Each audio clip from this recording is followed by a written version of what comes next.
Today is Thursday, July 10th, 2025, and it is Yom Chamishi, the fifth day of the week, 14 Tammuz, 5785, Parshat Balak, the Torah portion of Balak, and this is the PL-89 Mercury Thought Calendar, also known as the PL-89 Mercury Quantum Entanglement Thought Calendar, and also referred to as the Gematriatic Quantum Entanglement Quantum Thought Calendar.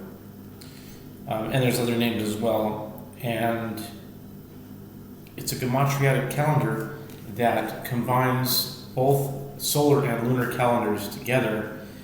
It takes into consideration the planet Mercury and Earth. And Earth naturally, and I would say of course, but it's not always, it's been overlooked, and I didn't mention it until now, so the Earth plays a part into it in the calculation, and the Julian calendar as well is very important. The Julian calendar is the calendar that, it was the calendar that was prevalent on Earth by the Romans. Julius Caesar, it was established it's established before the Gregorian calendar, which was made in 1582, but it's in 46 before the count, and it started 46 or 45, that area. And so this calendar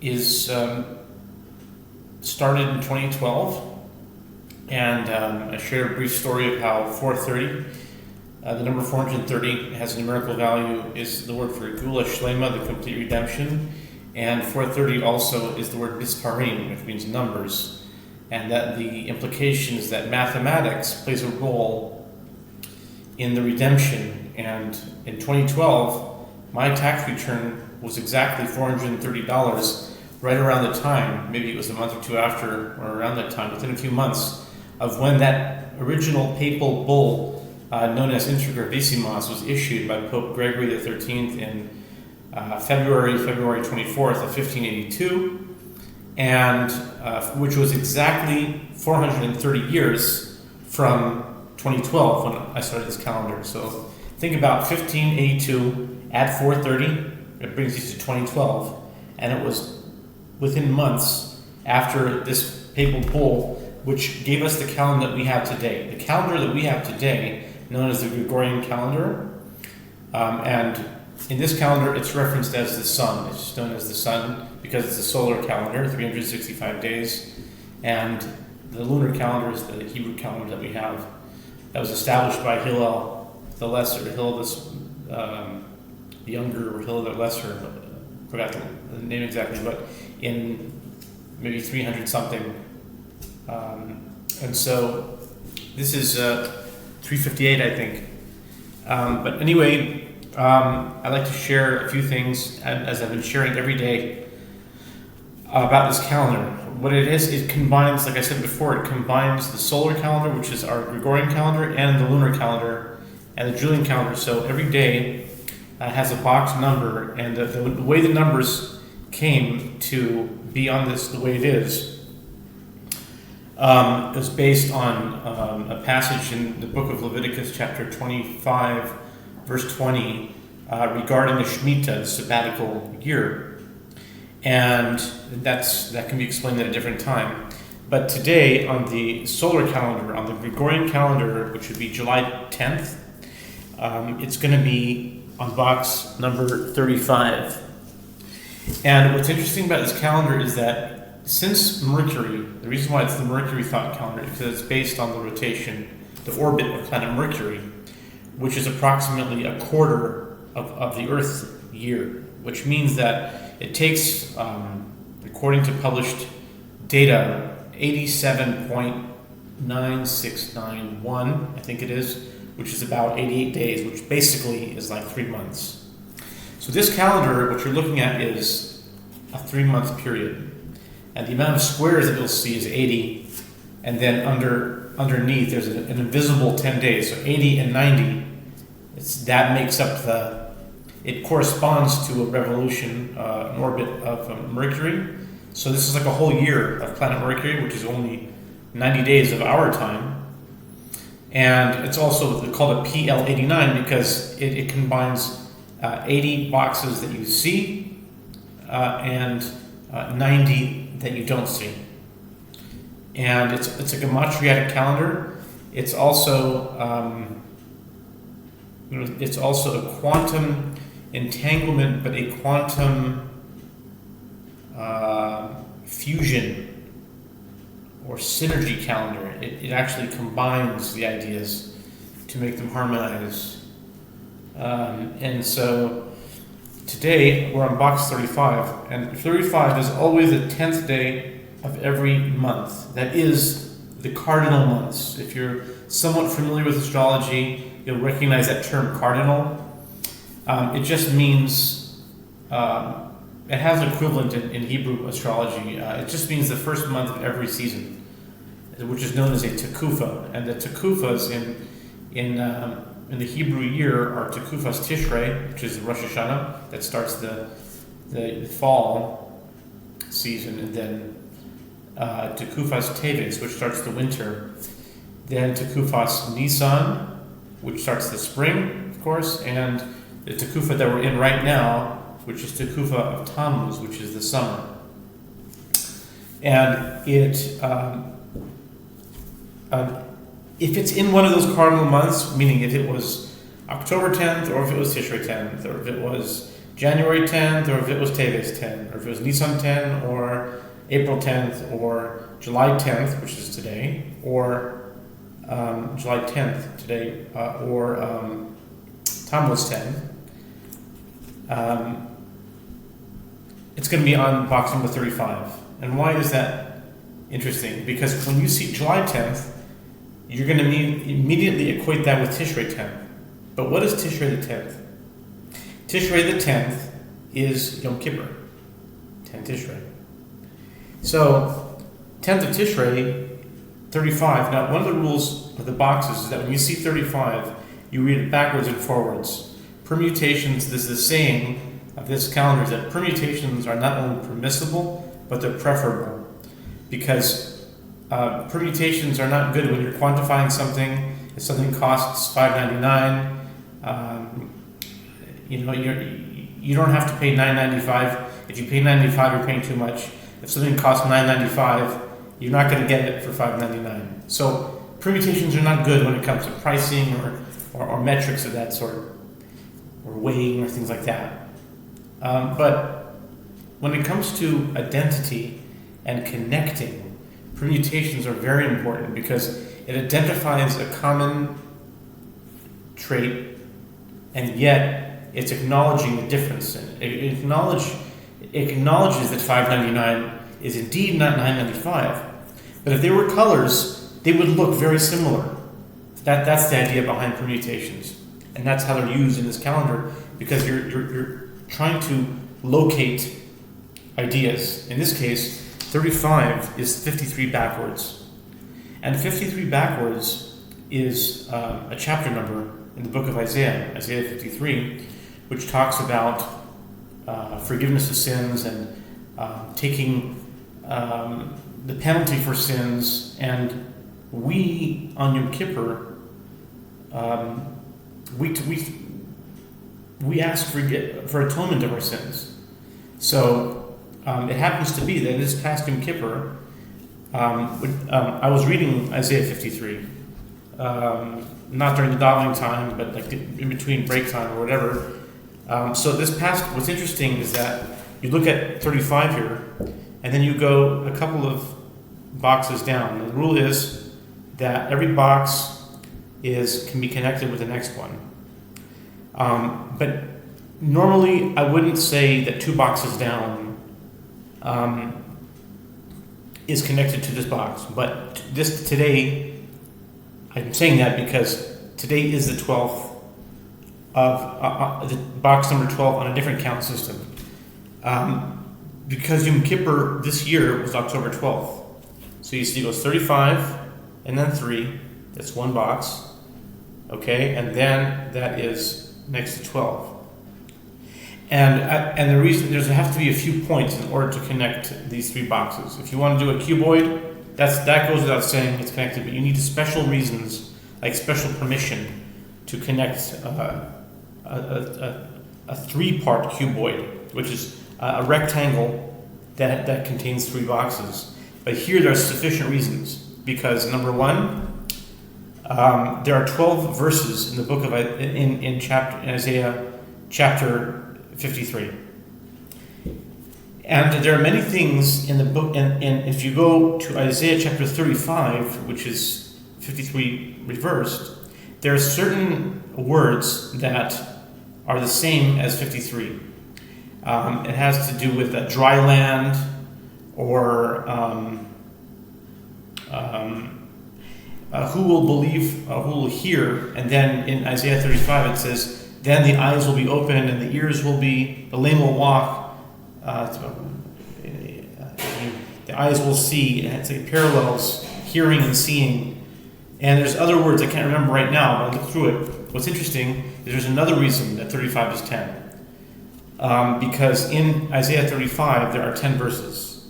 So this is very interesting. The 10th day of the month in this dispensation is box 35. That goes for Tammuz 10, and it goes for July 10th. Okay, so that's box 35, which is like 53, and then that's the Gregorian, the sun. Now the moon is very important as well to include. The moon today is 29, and 29. Something that I remember right now is that I'm exploring. These are called the cuboids, the rectangles that are next to each other. But is there a connection between if they're vertically aligned? I'm exploring that, and today I saw that they are connected, because 29 is directly beneath number 1. And this calendar, if you look at the way this calendar is made, you'll see it 8 by 10. It's the same format. It's the same X and Y arrangement as the 72 names that you'll find in the Kabbalah and the Zohar, or other Kabbalistic books. I think maybe it's in Raziel HaMalach, but there's a name attributed to God that has it's derived of 72 letters. It's called the 72-letter name because of 3 verses in the book of Exodus, that each verse has exactly 72 letters, and they're combined, and the letter of each verse are put together in an acrostic of the beginning, middle, and end verses, and the middle one is in reverse, and that makes the 72-letter name. And in the 72-letter name, it's exactly like this. You have 8 columns, and you have, of course, 9 rows, because 8 times 9 is 17. And that's another reason why this is the PL-89. Because it's not just 8 plus 9, which it's based on, 8 plus 9, but it's also 8 times 9. 8 times 9 is 72, and this parallels exactly to the 72 names. Now, so this is a calendar in a 72 name calendar, which means every 72 days it comes around, and a certain name is meditated on, and you're at a certain place. Well, 72 days ago was Rosh Chodesh Iyar, the first day of Iyar, and it was April 29th. And why is that significant? Because today we're on box 29. So this 29, it's like I said, April 29th. It's not April 29th, but according to the calendar of the 72-day meditation, we were on a different 29. We were on April 29. But today we're on box 29, because box 29 corresponds to the 14th day of the month. And so what's interesting is that it's directly beneath number 1. This one is above 29, and this one would correspond to the first day of Iyar, and that's what it was 72 days ago. So this is helping me explore that. Now, I just remembered what I wanted to say. There's so many more things that I wanted to say, and sometimes I forget them. Now, in some previous videos, I shared that one of the purposes for this was data analysis and also management of for financial trading. In my case, I am very fascinated with cryptocurrency, and there's a certain order system of trading cryptocurrency that ideally should be managed by this flow of numbers, these sequence of numbers, and the time on the clock ideally should match the time on the calendar, should match the dollar amount, should match even phone numbers. They should all match. If they're all matching, then it's like a singularity. Things come together. It's like there's nothing. It's all in sync. Okay, so that happened today because I haven't been trading for a while. I've just been studying and using the numbers and gematrias, which ideally you could use for trading, but I didn't have the money to trade with it. But today I started because of a certain event that happened recently. Whoever's watching this, they're watching, will know what I mean when I say the word event. Event caused this event to happen. That the trading of Thursday in the system is Ethereum Classic for many reasons. For example, the gematria of Ethereum is 95. If you do just a standard English gematria cipher, if you do A plus 1, A equals 1, B equals 2, C equals 3, D equals 4, if you do that, all the way up to Z, which equals 26, because there's 26 letters, Ethereum will equal 95, and 95 equals Tuesday, if you do the same thing. So, therefore, it came to me that Ethereum should be used on Tuesday. But what's on Thursday? Ethereum Classic is used on Thursday, for many reasons. And it has to do with the redemption, because of the numbers 116 or 161, or you can even go one less, 160, and it ties in 160 and 161. You could even say 611, but the main things are 116 and 161. Those are the two main things. It has to do with Parshas B'Shalach, when in the splitting of the sea, from which the 72 names come from, actually.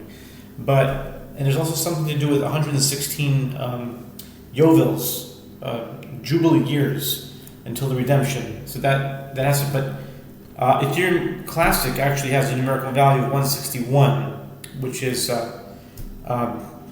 another certain divine name. And I'll leave it at that. But anyway, today at around 10:35, if you remember 10:35, so 10:35 a.m. The rule in the system is it's called the Six Wings rule.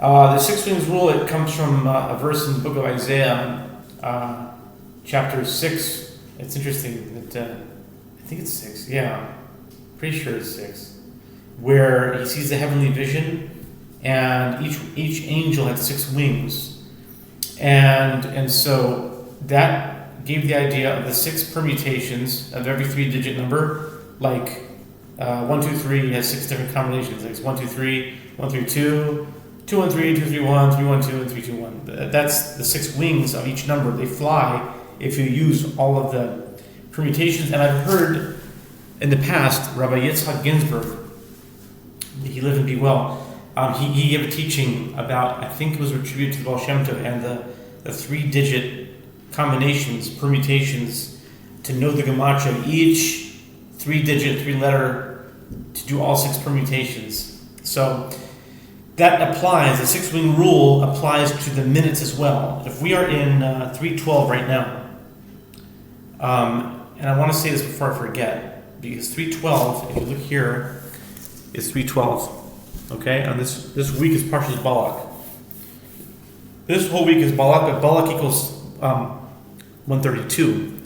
But on this week of Parshas Balak, the last 2 days of here, which will be tomorrow and Shabbat, will be 312, which is a permutation of 132. But the beginning of the week What's 321? They're all permutations, and it's Parshas Balak, so I probably would have forgotten if I didn't mention it now. So back to the point. Today was the first day I bought some Ethereum Classic, which is 1014, because you combine, that's the Earth. The Earth is when you say it's the 10th of July, and it's the 14th of Tammuz, and it's 1014. The Mercury adds them together. The Mercury makes it 24. But Earth means you just... Anyway, it was around 10:35 a.m. Very interesting. 10:35 a.m. It was a few minutes before, but I thought, wow. Today we're on July 10th.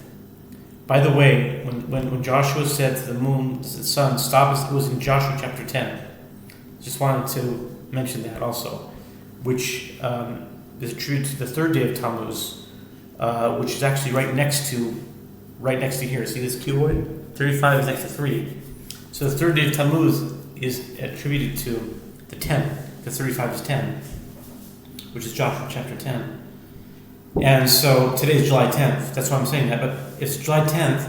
It's 10:35. But today at 10:35 a.m., I bought this Ethereum Classic, and today is Thursday. So you see how they all line up? It's like so that's what leads me to believe that this code, it comes from the sabbatical year, and the sabbatical year is 7 sevens. And this is the next project is to take this calendar, and I am praying and hoping that this will provide some very clear revelation into the book of Daniel, chapter 9, and the 70 weeks, which I still really would like to understand, and I haven't quite wrapped my mind around it yet. But the 70 weeks prophecy for the coming of Messiah is, they say it should be in Daniel chapter 9, and I still don't quite understand how that is, and I believe that the PL-89 calendar will help us understand that. And why do I say that? Last point here, that the 89, I just heard in a shir by Rabbi Reuven Wolf, who is really, he's all about Mashiach. He's just, if anyone's on board, and I don't know if even the word expression is all in or whatever, in terms of Mashiach, and he said recently, I think he said it before, that in one of the sikhas of the Lubavitcher Rebbe of blessed memory about Mashiach, he said in a sikha of his in 1989, he said that the way to bring Mashiach closer is by learning about Mashiach. It was always implied, but he never actually said it until 1989. And this is called the PL-89. And I had no idea, when it was named the PL-89, I had zero idea that the Rebbe mentioned that to talk about Mashiach, and he mentioned that in 1989. And so that is you can see some of the functions and purposes of the PL-89 calendar. So again, the July 10th is box number 35 with a special connection to 12 because of the Chag HaGeula. Also, Yom Kippur this past year was October 12th, and Isaiah 53, which is 35 backwards, has 12 verses. But Isaiah chapter 35 has 10 verses. Remember, every 10th, we're on box 35. And I mentioned that there's some points in Isaiah 35 that are key words that align up with Isaiah 53, which has 12 verses. There's 12, and again, Parshas Balak. Balak equals 132, and the week of Balak, this is 321 here. 321 you can see, and 312 right here. Oh, one more thing. Balak is black. If you think about it, Beis Lamed Kuf in English could be black. And the English gematria for black is 29. And we're on box 29 today. That's another point.